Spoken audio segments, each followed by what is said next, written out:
ঢাকায় শিশু রামিসা হত্যা এবং শিশু ধর্ষণের প্রতিবাদে এবার দোষীদের দৃষ্টান্তমূলক শাস্তির দাবিতে দিনাজপুরে মানববন্ধন ও প্রতিবাদ সমাবেশ অনুষ্ঠিত হয়েছে।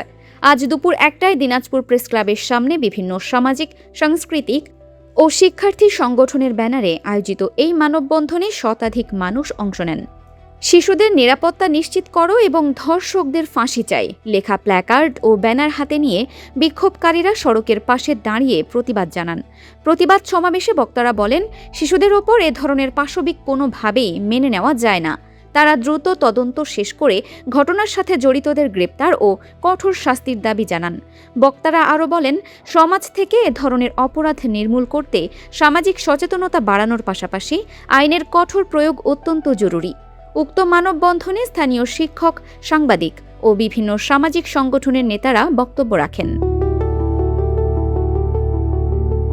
আরেফিন ফারহা, দিনাজপুর টিভি।